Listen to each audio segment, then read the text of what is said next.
என்னோட போர்ட்ஃபோலியோவ அடுத்த 8 வருஷத்துல 1 கோடியா உயர்த்தணும் அப்படின்னு திட்டமிட்டுருக்கேன். எந்த ஒரு கோலுமே வந்து உடனடியா அச்சீவ் பண்ண முடியாது. சின்ன சின்ன கோல்ஸ அச்சீவ் பண்றது மூலமா தான் நம்மளோட பெரிய இலக்குகள வந்து அடைய முடியும்னு தெரியும். அதனால வந்து அடுத்த 12 மாசத்துல என்னோட மொத்த போர்ட்ஃபோலியோவ வந்து ரூ. 18,00,000 உயர்த்தணும் அப்படின்னு நான் திட்டமிட்டுருக்கேன்.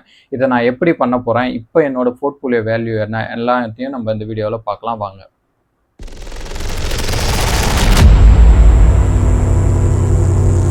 இப்ப என்னோட போர்ட்ஃபோலியோல மொத்தமா வந்து ஸ்டாக்ஸு, பாண்ட்ஸு எல்லாமே சேர்த்து மொத்தமா வந்து ரூ. 13,00,000 இருக்கு.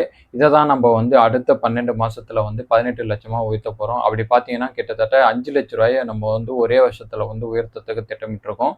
அதுக்கு அடுத்து வந்து 8 வருஷத்துல வந்து அது 1 கோடியா மாத்தணும் அப்படிங்கிறது தான் நம்ம ஃபைனல் கோலா இருக்க போது.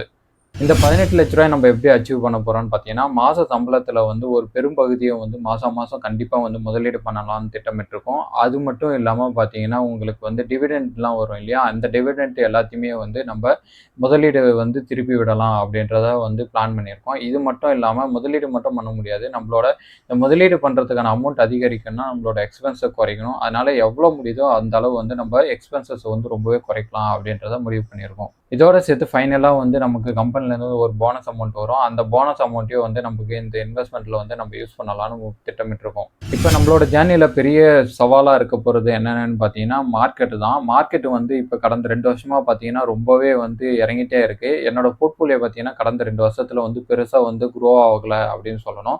பெருசா இறங்கலனாலும் பெருசா குரோ ஆகலன்னு சொல்லணும். அதேபோல இந்த வருஷமும் வந்து ரொம்ப ஸ்டாக்னன்ட்டா இருந்ததுன்னா, நம்ம போர்ட்ஃபோலியோ உயர்றதுக்கான வாய்ப்புகள் வந்து ரொம்பவே கம்மி. கோல் அச்சீவ் பண்றதுக்கான வாய்ப்புகளும் ரொம்ப கம்மியாயிடும். அதனால வந்து நம்ம கோல அச்சீவ் பண்றதுக்கு வந்து மார்க்கெட்டும் வந்து சப்போர்ட் பண்ணணும் அப்படிங்கிறது இந்த இடத்துல வந்து முக்கியமானது இருக்கு.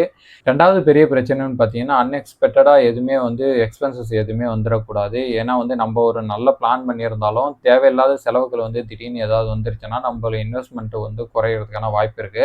அதனால வந்து அன்எக்ஸ்பெக்டடான செலவுகள் எதுவுமே வராம இருக்கணும். இந்த ரூ. 18,00,000 போர்ட்ஃபோலியோ உருவாக்குற சேலஞ்சில வந்து நான் மட்டும் தனியா பயணிக்க போறதில்ல. உங்களையும் தான் நான் இந்த ஜர்னில வந்து சேர்த்துருக்கேன். என்ன பண்ண போறோம்னா, நம்ம மாசம் மாசம் வந்து என்னென்ன ஸ்டாக்ஸ வந்து இன்வெஸ்ட் பண்ணியிருக்கோம், என்னென்ன மியூச்சுவல் ஃபண்ட் வாங்கியிருக்கோம், எப்படி வந்து நம்ம இன்வெஸ்ட்மெண்ட்ட வந்து பிரிச்சு போட்டுருக்கோம் அப்படிங்கிறத வந்து நம்ம மாசம் மாசம் வந்து ஒரு வீடியோ குடுக்க போறோம். அதேபோல வந்து நம்ம போர்ட்ஃபோலியோ வந்து ரூ. 13,00,000 இருந்து அடுத்த மாசம் எவ்வளோ குரோ ஆயிருக்கு, அதுக்கு அடுத்த மாசம் எவ்வளோ குரோ ஆயிருக்கு அப்படிங்கிறது மந்த்லி ஒரு சேலஞ்சாவே நம்ம வந்து இந்த வீடியோவ வந்து போடப் போறோம். ஃபைனலா பார்த்தீங்கன்னா, இந்த 12 மாசம் முடிஞ்ச பிறகு நம்ம வந்து அந்த ரூ. 18,00,000 இலக்க வந்து அடைஞ்சோமா இல்லையா? என்னென்னலாம் பிரச்சனைய வந்து நம்ம ஃபேஸ் பண்ணோம் அப்படிங்கிறத பத்தி டீட்டெயிலா ஒரு வீடியோ வந்து குடுக்கப் போறோம். மொத்தமா என் போர்ட்ஃபோலியோல ரூ. 13,00,000 இருக்குன்னு சொல்லியிருக்கேன். அதுல வந்து பார்த்தீங்கன்னா, கிட்டத்தட்ட வந்து ஜிரோதால வந்து ரூ. 11,00,000 கிட்ட இருக்கு. அது இல்லாம யுஎஸ் ஸ்டாக்ஸ்ல ஒரு ரூ. 1,00,000 இருக்கு. அது இல்லாம மத்த இன்வெஸ்ட்மெண்ட்ன்னு பார்த்தீங்கன்னா, ஒரு ரூ. 1,00,000 இருக்கு. மொத்தமா பார்த்தீங்கன்னா, ரூ. 13,00,000 இருக்கு. நம்ம அடுத்தடுத்த மாதங்கள்ல வந்து இது வந்து எவ்வளோ குரோ ஆயிருக்கு, எவ்வளோ இன்வெஸ்ட் பண்ணியிருக்கோம் அப்படிங்கிறத டீட்டெயிலா பார்க்கலாம். உங்களோட லாங் டெர்ம் கோல் என்ன? அடுத்த 1 வருஷத்துல எந்த நிதி இலக்க வந்து நீங்க அடையணும் அப்படிங்கிறத திட்டமிட்டுருக்கீங்க அப்படின்னு நீங்க கீழ கமெண்ட்ல சொல்லுங்க. நானும் தெரிஞ்சுக்கிறேன். இதே போல ஒரு பயனுள்ள தகவலோட நான் உங்கள அடுத்த வீடியோல சந்திக்கிறேன். நன்றி, வணக்கம்.